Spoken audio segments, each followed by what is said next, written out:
Hello' everyone, তোমালোকে চাবলৈ আৰম্ভ কৰিছা ইগল এডুকেশ্যন স্কুল আৰু মই অভিজিত মণ্ডল। আজি আকৌ আমি ইগল এডুকেশ্যন স্কুললৈ যোনটো চেনেল আছে, চেনেলটোত আমি এটাৰ পিছত এটা আকৌ ক্লাছ আমি দিয়া আৰম্ভ কৰিম। প্ৰথমতে 9 আৰু 10ৰ ছাত্ৰ ছাত্ৰীসকলৰ কাৰণে ক্লাছবোৰ দিয়া আৰম্ভ কৰিছোঁ। তাৰপিছত লাহে লাহে 8, 7, 6ৰ ক্লাছবোৰ দিয়া আমি আৰম্ভ কৰিম। আৰু ইয়াতে অসমীয়া মিডিয়াম বা ইংৰাজী মিডিয়ামৰ যিকোনো মিডিয়ামৰ ছাত্ৰ ছাত্ৰী হওক তোমালোকে চাব পাৰিবা, একো চিন্তা নাই। গতিকে আজি আমি ক্লাছ 9ৰ এটা টপিক লৈছোঁ। এই টপিকটো হৈছে নাম্বাৰ ছিষ্টেম, যাক আমি সংখ্যা প্ৰণালী বুলি কওঁ। এই নাম্বাৰ ছিষ্টেম যোনটো চেপ্টাৰ, সেই চেপ্টাৰটোৰ পৰা 1 নম্বৰৰ যিখিনি প্ৰশ্ন, যাক আমি MCQ বুলি কওঁ, সেই MCQখিনি আমি কৰিব কাৰণে চেষ্টা কৰিম। আৰু প্ৰতিটো প্ৰশ্ন অসমীয়া ইংৰাজী দুয়োটা মাধ্যমত আনিছোঁ। গতিকে তুমি যদি অসমীয়া মিডিয়ামত পঢ়ি আছা বা ইংৰাজী মিডিয়ামত পঢ়ি আছা, কোনো কথা নাই, তুমি ক্লাছটো চাব পাৰা। ঠিক আছে, তো পলম নকৰি আৰম্ভ কৰিছোঁ। নাম্বাৰ ছিষ্টেম 1 নম্বৰৰ প্ৰশ্ন কি কি আহিব পাৰে, কেনেকুৱা প্ৰশ্ন আহিব পাৰে, তাৰ ওপৰত আমি অলপ কুৱেশ্যন কৰিম। তো প্ৰথমটো প্ৰশ্ন তোমালোকৰ সন্মুখত আনিছোঁ, তুমি কুৱেশ্যনটো এবাৰ চোৱা। কৈছে এভৰি ৰেচনেল নাম্বাৰ, প্ৰতিটো পৰিমেয় সংখ্যা কি হয়? তো পৰিমেয় সংখ্যা বুলি ক'লে যিবোৰ সংখ্যা P/Q আকাৰত লিখিব পাৰি, কিন্তু এই P আৰু Q যদি মই ক'লো, সেই P আৰু Qটো কি হ'ব লাগিব? ইন্টেজাৰ হ'ব লাগিব, অৰ্থাৎ অখণ্ড সংখ্যা হ'ব লাগিব। কি হ'ব লাগিব? অখণ্ড সংখ্যা হ'ব লাগিব। আৰু অখণ্ড সংখ্যা হোৱাৰ পিছতো এই তলত যোনটো Q আছে, Qটো কেতিয়াও 0 হ'ব নোৱাৰে। মানে তুমি যদি লিখা -2/3, এইটো ৰেচনেল হ'ব পাৰে। 1/2 ৰেচনেল হ'ব পাৰে। অকল 2 লিখিছা, এইটো ৰেচনেল হ'ব পাৰে। এইবোৰ গোটেইবোৰ ৰেচনেল, অৰ্থাৎ পৰিমেয় সংখ্যা। এতিয়া মই সুধিছোঁ প্ৰত্যেকটো পৰিমেয় সংখ্যাই কি হ'ব? প্ৰত্যেকটো পৰিমেয় সংখ্যাই নেচাৰেল নাম্বাৰ হ'ব বুলি কৈছে। তো প্ৰত্যেকটো পৰিমেয় সংখ্যাই নেচাৰেল নাম্বাৰ হ'ব। এইটো নেচাৰেল নাম্বাৰ হৈছে নেকি? বা স্বাভাৱিক সংখ্যা হৈছে নেকি? এইটো স্বাভাৱিক সংখ্যা হৈছে নেকি? এটা বা দুটা হ'ব পাৰে বা কেইটামান হ'ব পাৰে। মই ক'ব নোৱাৰো যে প্ৰত্যেকটোৱে স্বাভাৱিক সংখ্যা হ'ব লাগিব। কি কথা আছে? এইটোতো স্বাভাৱিক সংখ্যা নহয়, এইটো স্বাভাৱিক সংখ্যা নহয়। গতিকে প্ৰত্যেকটোৱে স্বাভাৱিক সংখ্যা বা নেচাৰেল নাম্বাৰ নহ'বও পাৰে। তো এইটো অপশ্যন গুচি গ'ল। এণ্ড ইন্টেজাৰ মানে কি? প্লাছ নাম্বাৰ, মাইনাছ নাম্বাৰ, এইবোৰ হৈছে ইন্টেজাৰ। এইটো ইন্টেজাৰ হৈছে নেকি? বা অখণ্ড সংখ্যা হৈছে নেকি?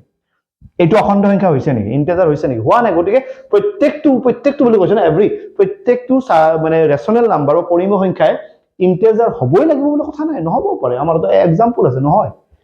তো এইটো অপশ্যনে গুচি গ'ল। Real number, okay. তো লাষ্টৰ অপশ্যনটো ভাল আগতে আগজন। হোল নাম্বাৰ মানে কি? নেচাৰেলৰ দৰেহে, কেৱল ইয়াত শূন্যটো থাকে। আল্টিমেটলি এইটো হোল নাম্বাৰ হয় নেকি? এইটো তুমি দেখিছা নেকি? পূৰ্ণ সংখ্যা হয় নেকি? এইটো পূৰ্ণ সংখ্যা হয় নেকি? তো নহয়। তো এইটো হ'ব নোৱাৰে। থাৰ্ড অপশ্যনটো আমাৰ কি আছিল? Real number. ৰিয়েল নাম্বাৰ মানে হৈছে কি? পৰিমেয়, অপৰিমেয় যিমানবোৰ সংখ্যা আছে, ৰেচনেল, ইৰেচনেল যিমানবোৰ সংখ্যা আছে, গোটেই সংখ্যাবোৰক আমি কি বুলি কওঁ? ৰিয়েল নাম্বাৰৰ পৰা অহা বুলি কওঁ। গতিকে যিমানবোৰ ৰেচনেল নাম্বাৰ আমাৰ তাত আছে, যিমানবোৰ পৰিমেয় সংখ্যা আমাৰ তাত আছে, গোটেইবোৰক আমি ৰিয়েল নাম্বাৰ বুলি ক'ব পাৰোঁ। গতিকে অপশ্যন চিটো হৈছে আমাৰ শুদ্ধ উত্তৰ। বুজি পাইছা নে? কোৱা, পাইছা নে বুজি? হ'ল? আৰু তোমালোকৰ কি চেপ্টাৰ লাগে, ছেকেণ্ড কি চেপ্টাৰ লাগে ক'বা। কাৰোবাৰ পৰীক্ষা আছে, কাৰ কেতিয়া পৰীক্ষা জনাবা। মেক্সিমাম স্কুলৰ ইউনিট টেষ্ট আৰম্ভ হৈছে, গতিকে কাৰ কেতিয়া পৰীক্ষা আছে জনাবা। গতিকে আৰু কি চেপ্টাৰৰ প্ৰয়োজন আছে, কোনটো চেপ্টাৰৰ প্ৰয়োজন আছে তোমালোকে জনাবা। সেই হিচাপত আমি পঢ়াব কাৰণে চেষ্টা কৰিম। বিটুইন টু ৰেচনেল নাম্বাৰ, দুটা পৰিমেয় সংখ্যাৰ মাজত, বিটুইন টু ৰেচনেল নাম্বাৰ, দুটা পৰিমেয় সংখ্যাৰ মাজত কিমানটা পৰিমেয় সংখ্যা থাকে বা কিমানটা ৰেচনেল নাম্বাৰ থাকে। সাপোজ মই ইয়াতে এটা পৰিমেয় সংখ্যা লিখিছোঁ 2/3, আৰু ইয়াতে লিখিছোঁ -1/7। ইহঁত দুটাৰ মাজত কিমানটা তুমি বিচাৰি পাবা নতুন পৰিমেয় সংখ্যা, নতুন ৰেচনেল নাম্বাৰ? এটা বা দুটা পাবা বুলি ক'ব পাৰিবা নেকি? তিনিটা পাবা বুলি ক'ব পাৰিবা নেকি? নোৱাৰা। কাৰণ ইয়াত বহুত ওলাব, বিচাৰি থাকিলে, লিখি থাকিলে বহুত এনেকুৱা নাম্বাৰ ওলাব, যিকেইটা নাম্বাৰ ইহঁত দুটাৰ মাজত আছে। গতিকে এনেকুৱা নহয় কি কেৱল এটাই আছে ইহঁতৰ মাজত, কেৱল দুটাই ইহঁতৰ মাজত আছে। এতিয়া যদি আমাক এনেকে ক'লে হয় যে 3 আৰু 6ৰ মাজত নেচাৰেল নাম্বাৰ কিমানটা আছে, স্বাভাৱিক সংখ্যা কিমানটা আছে, তেতিয়া আচলতে কি হ'ল হয়? 4 আৰু 5 দুটা আছে, ইজিলি ক'ব পাৰোঁ। কিন্তু এনেকুৱা সংখ্যাৰ মাজত কিমানটা সংখ্যা আছে আমি ইজিলি ক'ব নোৱাৰোঁ, বা ইমান সহজত আমি ক'বও নোৱাৰোঁ। গতিকে ইয়াৰ উত্তৰটো এটা বা দুটা এনেকুৱা নহয়, ইয়াৰ উত্তৰটো হৈছে ইনফাইনাইট, বহুত, অসংখ্য। সেনেকুৱা কিবা অপশ্যন আছে নেকি? 3 নম্বৰ অপশ্যনটো চোৱা। There are infinitely many rational number, অসংখ্য সংখ্যক পৰিমেয় সংখ্যা থাকে। তো অপশ্যন চি আমাৰ শুদ্ধ উত্তৰ। বাকী কেইটা আমি চাব লগা নাই। পাইছা বুজি? ক্লিয়াৰ? অ'কে। 3 নম্বৰ প্ৰশ্ন। আৰু ইয়াতে আমি সেইবোৰ কুৱেশ্যন কৰিছোঁ যিবোৰ পৰীক্ষাত বেছিকৈ আহিছিল বা যিবোৰ পৰীক্ষাত বেছিকৈ আহে। Decimal representation of a rational number can not be. যদি আমি এটা ৰেচনেল নাম্বাৰ লওঁ, চাব এইটো এটা ৰেচনেল নাম্বাৰ বা পৰিমেয় সংখ্যা, ইয়াৰ উত্তৰবোৰ কেনেকুৱা ওলাব পাৰে জানে? কেতিয়াবা এনেকুৱা ওলাব পাৰে দশমিকৰ পিছত এটা জেগাত ধুনীয়াকৈ এনেকৈ ৰখি গৈছে, ষ্টপ হৈ গৈছে, এনেকুৱা এনচাৰ ওলাব পাৰে। কেতিয়াবা এনেকুৱা এনচাৰ ওলাব পাৰে দশমিকৰ পিছত ইয়াৰ এনচাৰটো বাৰে বাৰে এটা ষ্টাইলত আহি আছে, 2 1 2 1 2 1 এনেকুৱা ষ্টাইলত আহি আছে, এনেকুৱা হ'ব পাৰে। কেৱল মনত ৰাখিবা যে ৰেচনেল নাম্বাৰ বা পৰিমেয় সংখ্যাৰ উত্তৰটো হয় এনেকুৱা আৰু এনেকুৱা আহিব পাৰে, কিন্তু এনেকুৱা আহিব নোৱাৰে 6.11000291 কি আহিছে দেখি গমে পোৱা নাই কি আহিছে উলট পালট কাহি আছে উলট পালট কাহি আছে তো দশমিক সংখ্যাৰ পিছত এটা জায়গাত যদি ষ্টপ হৈ যায় হেনেকুৱা সংখ্যা আহিব পাৰে দশমিক সংখ্যাৰ পিছত যদি সেম নাম্বাৰ ৰিপিট হৈ থাকে হেনেকুৱা সংখ্যা আহিব পাৰে দশমিকৰ পিছত যদি উলট পালট কিবা কিবি সংখ্যা আহি থাকে তেনেকুৱা হ'ব নোৱাৰে তো আমাক সুধিছে cannot be নোৱাৰে সুধিছে কোনটো হ'ব নোৱাৰে হ'ব নোৱাৰে সুধিছে তো শব্দ আনে নোৱাৰে ওকে এটো কি বুলি কয় মানে ৰখি যোৱাটোক আমাৰ এটা নাম আছে টাৰ্মিনেটিং সমাপ্ত হৈছে এটো হৈছে কি নন টাৰ্মিনেটিং বা সমাপ্ত হোৱা নাই কিন্তু ৰিপিট হৈ যায় আছে তো নন টাৰ্মিনেটিং কিন্তু ৰিপিট হৈ যায় আছে হল আৰু এটো নন টাৰ্মিনেটিং বুলি ক'লে কি মিনিং কৰে জানে নন টাৰ্মিনেটিং ৰখি যোৱা নাই ৰৈ যোৱা নাই এটো ৰৈ যোৱা নাই এটো ৰৈ যোৱা নাই তো দুটা এটো যদি তুমি অপচন দিয়া এনেকুৱা হ'ব কি তুমি দুটাক বুজাইছা তুমি দুটাক বুজা নাই আমি ইয়াক বুজাইছো কেৱল ইয়াৰ নামটো কি ৰখি নাযায় আৰু ৰিপিটো নহয় মানে এনেকুৱা টাইপ নাম্বাৰ নন টাৰ্মিনেটিং ৰৈ যোৱা নাই বাট নন ৰিপিটিং ৰিপিটো হোৱা নাই তো অপচন ডি টো আমাৰ হৈছে শুদ্ধ উত্তৰ অপচন ডি টো আমাৰ শুদ্ধ উত্তৰ বুজি পাইছানে কৈ ইয়ালৈকে নেক্সট টু চাও the product of any two irrational number মানে কি জানা এটো এটা irrational number এটো এটা irrational number root over আছে মানে irrational number ইহত দুটা যদি পূৰণ কৰো আনসারটো কি আহিব 5 3 গুণ 15 2 root over 3 irrational number 3 root over 3 irrational number সাবরে এটো एग्जांपल বেলে আগৰ एग्जांपल তুমি কি বুজিলা irrational মানে root over আছে आंसर তো root over আছে আর root over আছে মানে কি অপরিমেয় হয় irrational মানে কি অপরিমেয় এটো root over আছে এটো root over আছে आंसर তো root over আছে root over আছে আমি আমি 100% শিওর অপরিমেয় পূরণ কৰিলে অপৰিমেয় হয় মানে irrational প্ৰোডাক্ট কৰিলে irrational হয় ওকে তো আমি গম পাইছো irrational হয় এটা आंसर পাইছো আমি নেক্সট আমি আৰু বেলেগ এটা एग्जांपल লৈছো আমি এটা বেলেগ एग्जांपल লৈছো চাবা দে ইবাৰ एग्जांपलটো কি লৈছো আমি এটো আৰু এটো এটা অপৰিমেয় irrational এটো অপৰিমেয় irrational পূৰণ কৰিলে কি হ'ব চোৱা root over নথকা ইনটু কৰিছো 3 2 ইনটু কৰিলে 6 root over 3 ইনটু কৰিলে কি হয় root over 3 ইনটু কৰিলে 3 হয় আকৌ ইহত দুটা ইনটু কৰিলে 6 3 গুণ কিমান 18 18 হৈছে মানে কি irrational আছিল irrational আছিল কি ইনটু কৰাতে কিন্তু root over নাই মানে आंसर টু irrational বা অপৰিমেয় হোৱা নাই এটো কি সংখ্যা এটো হৈছে পৰিমেয় সংখ্যা অৰ্থাৎ আমি কি বুলি কম ৰেচনেল মানে দুটা एग्जांपल কি বুজি পালা irrational ইনটু কৰিলে সদায় irrational হ'ব বুলি কথা নাই কেতিয়াবা ৰেচনেল হ'ব পাৰে বা পৰিমেয় হ'ব পাৰে মানে आंसर টু কেতিয়াবা irrational আৰু কেতিয়াবা ৰেচনেল হেনেকুৱা কিবা অপচন আছে নেকি এটো সদায় বুলি কৈছে সদায় তো নকও আমি সদায় নহব পাৰে এটো চাও sometimes rational sometimes irrational কেতিয়াবা পরিমেয় কেতিয়াবা অপরিমেয় एग्जांपल দুটা মই তোমাক বুজাই দিছো তুমি গম পাইছা পরিমেয় এনেকা হ'ব পাৰে অপৰিমেয় হ'ব পাৰে দ্যাট মিন্স অপচন ডি টো হৈছে আমাৰ শুদ্ধ উত্তৰ বুজি পাইছা নে কোৱা এপিসোডৰ প্ৰশ্ন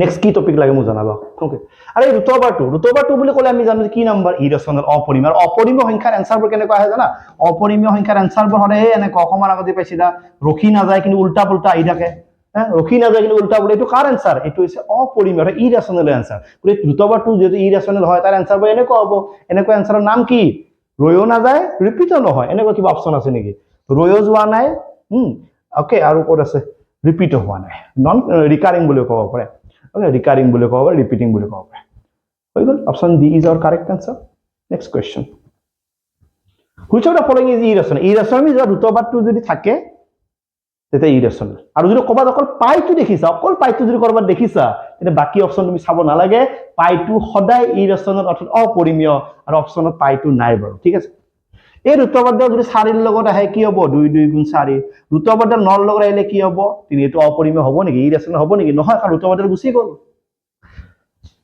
12 মানে কি 12 মানে হৈছে 4 পূৰণ 3 আকৌ root over 4 ৰ লগত যাব root over 3 ৰ লগত যাব root over 4 ৰ লগত গলে 2 আৰু root over 3 টো এনেকা থাকিব মানে 12 জাত কি লিখিব পাৰি 2 root over 3 তলত আকৌ কি আছে root over 3 এটা কাটি গল অকল কোন থাকিল 2 root over নাই মানে এটাৰ নাম কি ৰেচনেল এটো root over কিন্তু আমি গুছাব নোৱাৰা হাতটো কি গুছাই এটো বাৰু গুছাব পাৰা root over 81 মানে কাৰ ভ্যালু এটো নৰ ভ্যালু ইয়াৰ root over তুমি গুছাব নোৱাৰা এইডাল থাকি যাব ই যদি থাকি যায় ই সদায় কি হ'ব irrational অৰ্থাৎ অপৰিমেয় সংখ্যা হ'ব ইটস কোৱেশ্চন নম্বৰ 6 ক্লাসটো কৰি কেনে কলাইছে জনাবা যদি ভাল লাগিছে আকৌ কন্টিনিউ কৰিম which of the following is irrational আকৌ এটা এনসাৰ আহিছে ইৰেচনেল প্ৰথম সাম পাই আছে নেকি পাই নাই ওকে দুই নম্বৰ সাম যদি ৰিপিট হৈ আছে এটো ৰেচনেল পৰিমেয় ৰখি গৈছে ৰেচনেল পৰিমেয় যদি ৰখিও যোৱা নাই উলত পালতকৈ যদি আহি আছে তাৰ নাম হৈছে ইৰেচনেল অৰ্থাৎ অপৰিমেয় বুজি পালা ৰৈ গৈছে কি হ'ব এটো পৰিমেয় অৰ্থাৎ ৰেচনেল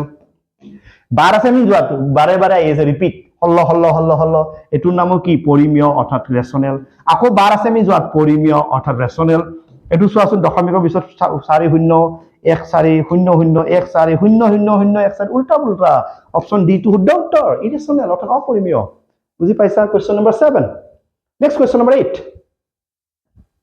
এই ৰেচনেল নম্বৰ বিটুইন √2 ইয়াৰ দুটাৰ মাজত সদায় যিকোনো দুটা সংখ্যাৰ মাজৰ সংখ্যাটো ওলাবলৈ আমাৰ নিয়মটো কি জানা চাব ইয়াতে a আছে ইয়াতে b আছে মাজৰটো কেনেকৈ ওলাব পাৰি a আৰু b টো তুমি যোগ কৰা 2 দি হৰণ কৰা মাজৰটো ওলাই যাব তো ইহতৰো যদি মাজৰটো ওলাব লাগে দুয়োকে কি কৰিম যোগ কৰিম তাৰপিছত কি দি হৰণ কৰিম 2 দি হৰণ কৰিম এনেকুৱা অপচন যোগ কৰিছে 2 দি হৰণ কৰিছে আনসাৰ ফিনিশ যিকোনো সংখ্যা দুটা যে মাজৰ সংখ্যা ওলাব লাগে ওটা সংখ্যা দুটা যোগ কৰি 2 দি হৰণ কৰিলে মাজৰটো ওলাই যায় ইহতৰো মাজৰ এটা ওলাবলৈ দুয়োকে যোগ কৰিছো 2 দি হৰণ কৰিছো অপচন এটো আমাৰ শুদ্ধ উত্তৰ বুজি পাইছা যদি বুজি পাইছা মই নেক্সট কোৱেশ্চন কৈছো তো হলো 1.999 এইটো কোৱেশ্চন মই এটা এক্সট্ৰাকে তোমাক মই বুজাম এটো কোৱেশ্চন মই এটা এক্সট্ৰাকে বুজাম এটা মই শৰ্ট ট্ৰিক এটা বুজাম কিন্তু তুমি বুজি পাব নাজানো তথাপি মই বুজাইছো 9 টো বাৰে বাৰে আছে আমি যত 9 ৰ ওপৰত বাৰ আছে এটো কেৱল 1 নম্বৰ প্ৰশ্ন মানে ব্যৱহাৰ কৰিবা 3 নম্বৰ 4 নম্বৰ প্ৰশ্ন মানে ব্যৱহাৰ নকৰিবা এনসাৰটো কেনেকৈ চোৱা ইয়াৰ বাৰ কেইটা নম্বৰৰ ওপৰত আছে এটা গতিকে তলত এটা 9 দিবা আৰু তুমি নাভাই 9 থাকা কাৰণ 9 আনে ৰে এটো 3 থাকিলে 9 আহিব 5 থাকিলে 9 আহিব বাৰ যেটা নম্বৰৰ ওপৰত থাকে 9 হিমানটা আহিব হল তাছত দশমিকৰ পিছফালে বাৰ নথকা কোনোবা আছে নেকি নাই নাই মানে 9 টো অকলে বহিব কেতিয়াবা এনেকুৱা হ'ব পাৰে 3.14 এনেকুৱা বাৰ কেইটা নম্বৰৰ ওপৰত আছে এটা দ্যাট মিন 9 এটা দশমিকৰ পিছফালে বা পইন্টৰ পিছফালে বাৰ নথকা নম্বৰ আছে নে নাই আছে এটা শূন্য কেতিয়াবা এনেকুৱা হ'ব পাৰে 4.247 বাৰ কেইটাৰ ওপৰত আছে এটা গুলি 9 কেইটা আহিব এটা দশমিকৰ পিছফালে বাৰ নথকা নম্বৰ কেইটা আছে দুটা তো শূন্য আহিব দুটা এক্সাম্পল কথা বুজি পাইছানে ইয়াত দশমিকৰ পিছফালে বাৰ নথকা নাই কিন্তু শূন্য আহা নাই হৈ গল ওপৰত কি লিখিবা গোটেই নম্বৰটো লিখা দশমিক নিদিবা গোটেই নম্বৰটো কোনি আছে 19 তাৰ পৰা কি কৰিবা বাৰ নথকাটো মাইনাস কৰি দিবা কিমান থাকি গল ওপৰত 18 তলত কি থাকি গল 9 9 দি 18 কেইবাৰ যে দুইবাৰ आंसर 2 আছে নেকি আছে একটা आंसर কি হ'ব ইয়াৰ आंसर কি হ'ব ওপৰত কি লিখিবা 314 মাইনাস কি কৰিবা 31 দশমিকটো নি লিখিবা आंसर এটো মাইনাস কৰি দিয়া ইয়াৰ आंसर কি হ'ব ওপৰত কি লিখিবা 4247 মাইনাস কি কৰিবা 424 মাইনাস কৰিবা आंसर টো ওলাই যাব এটো কেৱল 1 নম্বৰ প্ৰশ্ন আহিলে এটো নিয়ম ব্যৱহাৰ কৰিবা তাতকে 2 নম্বৰ 3 নম্বৰ আহিলে ব্যৱহাৰ নকৰিবা বুজি পাইছা নে কোৱা যদি বুজি পাইছা নেক্সট যাও দুকে প্লাস কৰিব লাগে ইয়াত দুটা √3 আছে ইয়াত এটা √3 আছে যোগ কৰিলে কেইটা হ'ব তিনটা √3 আছে না অপচন সি টো আমাৰ শুদ্ধ উত্তৰ এটো ক্লাস 9 ৰ লেসন 1 অৰ্থাৎ নম্বৰ সিস্টেম সংখ্যা প্ৰণালীৰ আছিল এটো এমসিকিউ পাৰ্ট আৰু ইয়াৰ পিছৰ কি চেপ্টাৰ লাগে মোক জনাবা এই চেপ্টাৰটো দিবৰ কাৰণে চেষ্টা কৰিম সহজভাৱে বুজাম ওকে যিমান পাৰো সিমান ধুনিয়াকৈ বুজাব চেষ্টা কৰিম আৰু তোমাৰ কিবা ডাউট থাকিলে কমেন্ট কৰিবা টেলিগ্ৰাম গ্ৰুপ এটা আছে আমাৰ ইগল এডুকেশ্যন স্কুল বুলি তাতে জয়েন হৈ থাকিবা আৰু ধুনিয়াকৈ পঢ়া আৰম্ভ কৰা ধুনিয়াকৈ এবাৰ ম্যাথ শিকিম আৰু ম্যাথৰ পৰীক্ষা ভাল কৰিম চাই থাকিবা eagle education school thank you so mass